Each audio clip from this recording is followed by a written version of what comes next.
And so I just have to point out what I see as just massive irony to repeatedly refer back to Brigham Young's quote about building the temple to stand through the millennium, when Brigham Young very much did not build the temple to last throughout the millennium, right? And I like, again, I don't want to fault the pioneer ancestors. This was a massive undertaking, but we keep saying this as if Brigham Young built such a solid foundation and it needs to be the model for our foundation, when that simply isn't the case. This huge, like practically unprecedented renovation and construction project, and this almost unfathomable expenditure on it, proves that, right? That like, I think there are a lot of old buildings that don't all need this like frequent of and massive of help to keep them standing, right? And so people just don't do this kind of a job on these old buildings, because it costs infinitely more to keep a building like this standing when it doesn't have a good foundation than it would cost to simply rebuild it. To like you could even take apart this, someone can correct me if I'm wrong, but I think you could even take apart this building, put a new foundation, put the building back. You could do that for far less than we're spending on what we're doing with it, right? Or, we could take it down, build a really solid foundation, and rebuild a temple. That could be done as well. They've done that with several other buildings. But for some reason, anyway, we'll get into this a little bit more.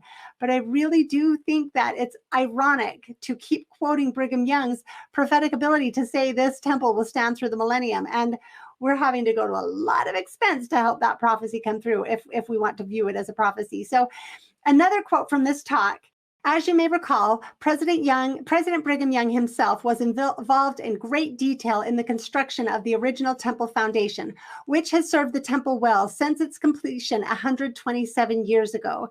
So that was interesting when he's talking about how involved he was in the foundation of the temple, as if he was making sure it was done right. And I think that Brigham Young wanted to, but I just want to refer back again to that June 1st, 1862 quote, where here's just a portion of it, where he said, "We had a fine sample the other day when we went and took up a few of those big granite rocks, which are in the foundation of our temple, and we found them wedged and propped up with little pieces and with little pebbles and small pieces of sandstone.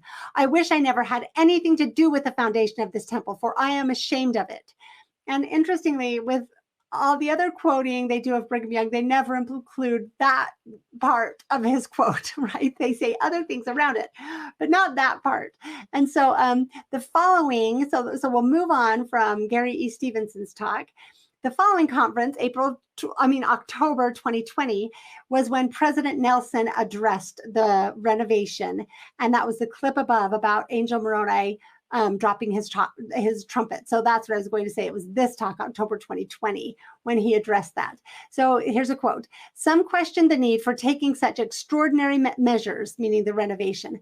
"However, when the Salt Lake Valley suffered a 5.7 magnitude earthquake earlier this year, this venerable temple shook hard enough that the trumpet on the statue of the angel Moroni fell." So he mentions it, but doesn't say anything else about it. "Just as the physical foundation of the Salt Lake Temple must be strong enough to withstand natural disasters, our spiritual foundations must be solid."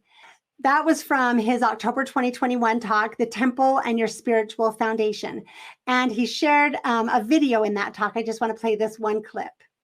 These many decades later, however, if we examine the foundation closely, we can see the effects of erosion, gaps in the original stonework, and varying stages of stability in the masonry. Now, as I witness what modern engineers, architects, and construction experts can do to reinforce that original foundation, I am absolutely amazed. Their work is astonishing. The foundation of any building, particularly one as large as this one, must be strong and resilient enough to withstand earthquakes, corrosion, high winds, and the inevitable settling that affects all buildings. The complex task of strengthening, now underway, will reinforce this sacred temple with a foundation that can and will stand the test of time. He goes on to say, we are sparing no effort to give this venerable temple, which had become increasingly vulnerable, a foundation that will withstand the forces of nature into the millennium. So that's where he talked about it again, that they are determined to make the Salt Lake Temple stand through the millennium. And it hasn't been addressed in a conference since that I could find. So now I want to dive in and look into what they are actually doing in this renovation project. So it was first introduced by Elder Stevenson in his April 2019 talk that I was quoting from. The newly proposed seismic upgrade package for the temple would utilize base isolation technology, which was not even imagined at the time of its construction. In essence, it structurally strengthens the temple to stand steadfast even as the earth and environment around it undergo an earth-shaking seismic event. And then a little more detail about the base isolation was provided by Brent Roberts at the press conference. A base isolation system will be installed. This system is one of the most effective means of protecting a structure against these earthquake forces. It is a collection of structural elements which would substantially decouple the temple from the earth, thus protecting the building's structural integrity. So I wanted to repeat what he said there. It is a collection of structural elements which would substantially decouple the temple from the earth. That's amazing, right? So the church newsroom began to release a series of video explanations on the project, and I'll play a clip. They're worth watching, and I'll just play a few clips. The seismic upgrade of the temple is significant. It'll take a lot of work to put it on a base isolation system that separates it from the earth so that in an earthquake the earth moves and the temple moves less. So just this year, they released an almost 9-minute video that does a fantastic job of explaining the entire process. And I'll attach it below. I'm not going to take time. I do recommend watching the entire thing to get a better idea of this massive construction project. In fact, if you want to pause it and watch that video, some of this might make more sense. But I'll just play a few clips here. Over the years, the Salt Lake Temple has undergone several renovations. But in 2019, church leadership announced the largest renovation yet, a complete seismic upgrade with reinforcements that reach from below the foundations to the tips of the spires. Base isolation is the process of installing mechanical systems below the building that isolate the Earth's movement from the structure overhead. In effect, they allow the Earth to move beneath, while the building overhead remains more stable. Once the upper foundation is complete, it will transfer the weight of the temple completely onto the base isolators, and the earth beneath the cylindrical beam platform and the original foundations is removed. So to sum up, after the renovation, we will have a temple that is actually detached from the earth. This huge, massive project is designed to completely separate the temple from the earth and hold it above the earth on a movable foundation that can apparently withstand just about any natural disaster or any act of God, right? So that struck me. So in keeping up with my study, just this entire study of the Salt Lake Temple, I've just had so many mixed feelings, and I do again here. I mean, this really is a seriously amazing engineering feat, and a huge part of me is glad that they're doing it, and I'm really excited to see the result of the project. From what they describe, it's going to be, quite interesting. I am sad to be losing the visitor center again, the North Visitor Center that I grew up, where you have that spiral outer space and walk up to the Christus, and you have all of the, I think it was down in the basement that there were all of the wax figures from the Book of Mormon. I loved that. So I'm kind of sad to not be able to take my children there and let them experience. What did someone call it? I don't know. Someone called it irreverently like Star Trek Jesus or something. And that's for me, it wasn't that. It just always gave me the coolest, like, oh, I loved that. So anyway, it'll be interesting to see what they have instead. So part of me is like, okay, like excited to see what this is going to be. But the rest of me, another huge part of me, is just deeply, well, intrigued and honestly quite troubled about what I see as inescapable symbolism throughout all of this. I don't know how everyone doesn't see it. We all grew up singing, the wise man built his house upon the rock, the wise man built his house upon the rock, right? Like, we understand that. We still sing, how firm a foundation, ye saints of the Lord. Like, from the earliest history, we have been told about the foundation of the Salt Lake Temple quite a bit, and how our foundation needs to be as strong. I think that made it into several of our manuals or talks and lessons, right? And so learning that actually from the earliest history, the Salt Lake Temple was built on a sandy foundation until now, when we seem to be trying to fix that problem by creating a temple with no solid foundation. I don't know. I would love to hear people's comments if they think I'm reading too much into this, if the symbols should just be ignored, right? If it's just coincidence, or, I mean, it seems to me that God gives us these symbols that we inevitably play out, right? They don't seem avoidable. And I see that happening again. And so to me, again, this is another profound testimony of the importance and relevance of the Book of Mormon and its direct applicability to us, our people, the people who claim to believe in it, the people who claim to be reading it, right? So I want to share a few verses that I think do apply to this situation. At least to me, they seem to. Helaman 5:12.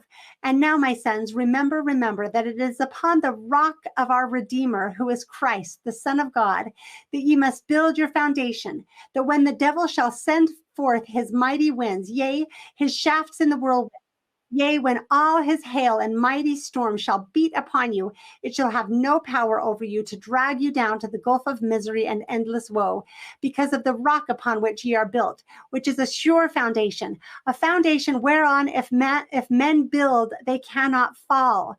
The message seems so clear. If we're built on the right foundation, we don't need to be so worried about falling, right? And I think that is true both spiritually, symbolically, spiritually, and physically, right? So Jesus himself repeated this teaching in both the Old and the New Worlds. It's in both the New Testament and the Book of Mormon. So I'll read from 3 Nephi 14:24 and 25.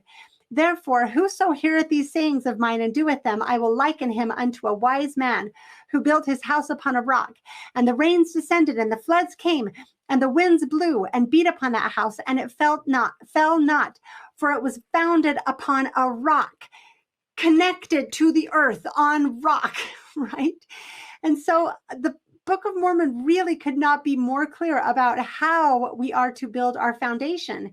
And it is upon rock, the symbol of Christ, not sand, which to me appears to be symbolic of perhaps an unwillingness to hear and accept received truth when it is presented, because we are too steeped in tradition. 2 Nephi 28 and 29 is an example.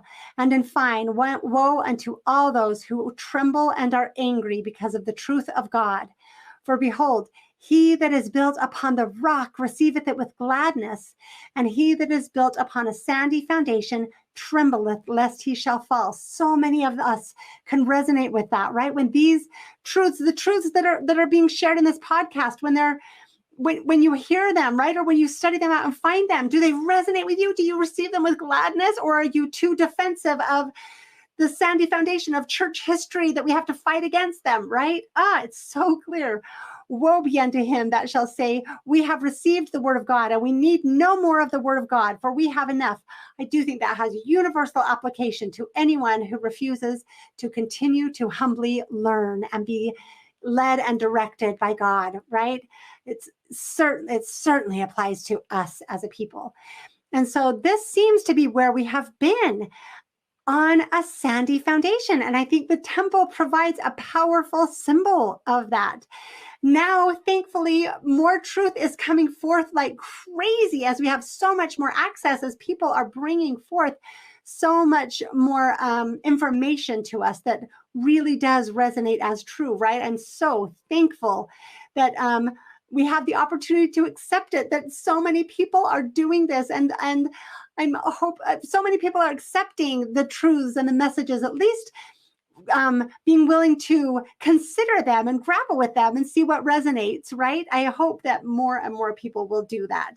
And so we have the choice of, when truth is coming forward, either doing that or doubling and tripling down on the false traditions, going to extreme measures to try to cement and shore up shaky foundations, the shaky, sandy foundations, even to the point of creating a floating structure with no solid foundation at all. So again, the symbolism to me seems inescapable.